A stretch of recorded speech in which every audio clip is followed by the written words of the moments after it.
Ang Jiang'anmun Gate ay isang hilagang gate at pangunahing pasukan ng Hwasong Fortress sa Suwon City. Ang pagtatayo ng Jiang'anmun Gate ay nagsimula noong ika-28 ng Pebrero 1794, Gyeongjo 18, at natapos noong ika-5 ng Setyembre.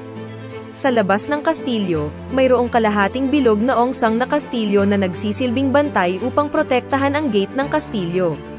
Ang gate na ito ay kinuha ang anyo ng isang tipikal na gate ng kastilyo sa panahon ng Joseon Dynasty. Ang sukat at istruktura nito ay halos kapareho sa Sunglaimon Gate sa Seoul.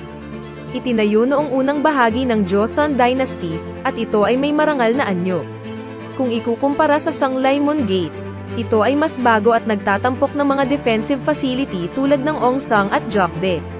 Noong panahong iyon, nang umalis ang hari sa palasyo, maraming mapanganib na sitwasyon kung saan madalas mangyari ang mga pagtatangka na patayin ang hari.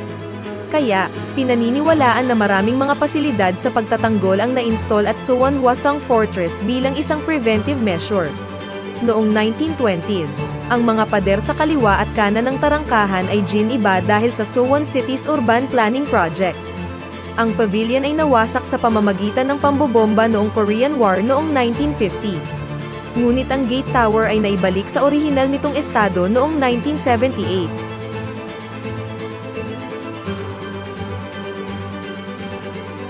Ang Jiang'anmun ay ang North Gate ng Hwasong Fortress. Ang pangalan nitong Jiang'an ay nangangahulugang walang hanggang kapayapaan. Ang Jiang'an ay tumutukoy sa kapital at nangangahulugan ng kapayapaan ng mga tao.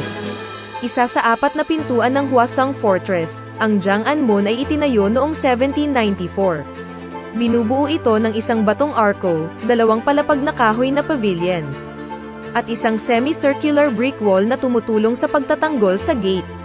Dahil ang pangunahing lansangan ng Hwa na inaawit ay nasa Hilaga-Timog Axis.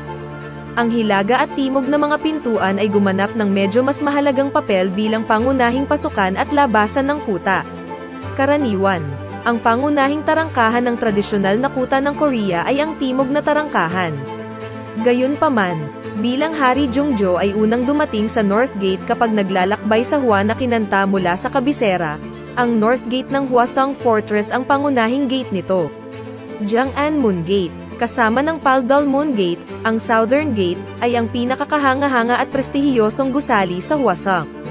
Ito ay itinayo na may balakid na bubong, isang uri ng bubong kung saan ang lahat ng panig ay dumausdos pababa sa mga dingding, sa isang marangal na sukat. Sa panahon ng Joseon Dynasty, kapag ang mahaba, hubog na kahoy ay mahirap makuha, ang mga bubong ng Woojin-gak ay ginamit lamang sa mga gusali tulad ng mga palasyo at ang pangunahing tarangkahan ng kabisera. Sa ilalim ng mga sulok ng tore ng tarangkahan, pinagsama-sama ang napakarilag at detalyadong pinutol na kahoy na pansuporta na tinatawag na dapo. Dahil ang mga multi-purpose na gusali ay hindi na itayo sa mga palasyo sa halos 100 taon mula noong ika-18 siglo, sa partikular, si Going Hoip, isang monghe na karpintero mula sa Gangwon Province, dumating upang tumulong sa pagtatayo. Kasama ang Sunglaimon Gate at Hongsa-Jimun Gate sa Seoul. Ang Jiang'anmun Gate ay kumakatawan sa mga gate ng kastilyo ng Joseon Dynasty sa Korea. Isang kalahating bilog na kuta ang itinayo sa pasukan sa labas ng isang tarangkahan ng buwan.